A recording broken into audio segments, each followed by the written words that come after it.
दिल्ली के पर्यावरण मंत्री गोपाल राय इस वक्त हमारे साथ बातचीत के लिए मौजूद हैं। सर, ये पिछले 1-2 सालों से लगातार आप अभियान चला रहे हैं, रेड लाइट ऑन गाड़ी ऑफ। आपको लगता है कि लोग समझ पा रहे हैं, इससे कुछ फर्क पड़ रहा है? मुझे लगता है कि बहुत कठिन काम नहीं है।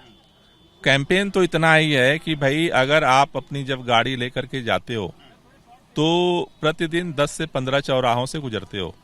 हर रेड लाइट पे 2 मिनट जो है आप अपना गाड़ी जो है वो चालू करके खड़े रहते हो, यानी एवरेज आधे घंटे बेवजह की जो है आप तेल जलाते हो, उससे पोल्यूशन होता है, लाखों लोग जलाते हैं। तो कैंपेन इतना सा है कि भाई रेड लाइट आती है तो अपना गाड़ी का इंजन बंद कर लीजिए। उससे होगा क्या, आप आधा घंटा जो प्रतिदिन जो गाड़ी तेल फूंक रहे हैं उसको वो खत्म हो जाएगा, और लाखों लोगों को आप मिला दो तो कितना बड़ा कंट्रीब्यूशन होगा। तो सिंपल सा कैंपेन है कि भाई रेड लाइट है तो आप गाड़ी बंद कर लीजिए।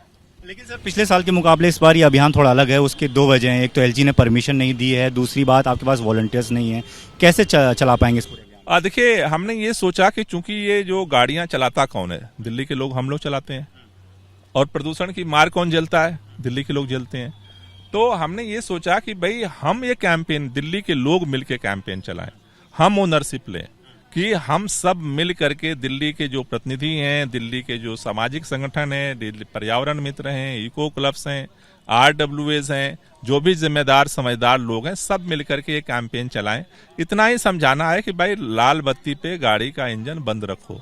मुझे लगता है कि ये एक जन अभियान चलाने का पहला प्रयोग इस बार हो रहा है, और हमें भरोसा है कि ये धीरे धीरे बढ़ेगा। आज यहाँ पर ITO से अभियान शुरू हुआ है।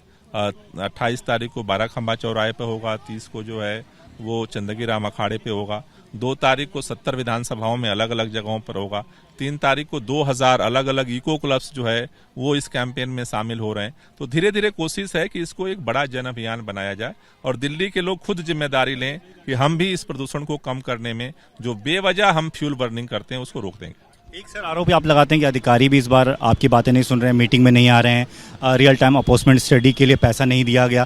ये सब तमाम जो उलझने हैं, इसके बावजूद दिल्ली की जनता कैसे समझे कि सरकार काम कर रही है और एक्शन हो पाएगा, प्रदूषण कम होगा? देखिए, सरकार हर विपरीत परिस्थितियों में काम करने के लिए तत्पर है, और हम लगातार विंटर एक्शन प्लान पे काम कर रहे हैं। हम अपने काम को जारी रखेंगे।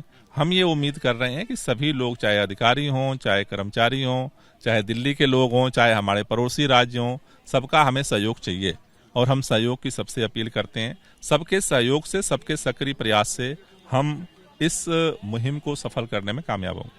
धन्यवाद सर बातचीत के लिए। तो ये दिल्ली के पर्यावरण मंत्री गोपाल राय बातचीत के लिए हमारे साथ मौजूद थे, और जो ये बता रहे थे कि ये जो आप देख रहे हैं कि रेड लाइट ऑन गाड़ी ऑफ का जो अभियान है, जो पिछले 2 सालों से लगातार चलाया जा रहा है, उसके पीछे की वजह यही है कि दिल्ली में जो ईंधन की वजह से प्रदूषण होता है उसमें कुछ हद तक कमी लाई जा सके। उनका ये कहना है कि लोग समझ भी रहे हैं, जब इस तरीके से वॉलंटियर्स तख्ती लेकर खड़े रहते हैं तो लोगों को समझ में भी आता है कि इसके फ़ायदे क्या हैं, तो इसका फ़ायदा ज़रूर मिलेगा। और उनका ये कहना है कि भले इस बार LG ने परमिशन ना दी हो, उनके पास सिविल डिफेंस वॉलंटियर्स ना हो, उसके बावजूद भी अगर हर आदमी अपने चीज़ों को समझे और इसमें अपना हिस्सेदारी समझे कि प्रदूषण को कम करने के लिए हर आदमी को आगे आना चाहिए, तो ये पूरा अभियान जो है वो ज़रूर सफल होगा। कैमरामैन निखिल अस्तोगी के साथ दीपक सिंह रावत, ABP न्यूज़, दिल्ली।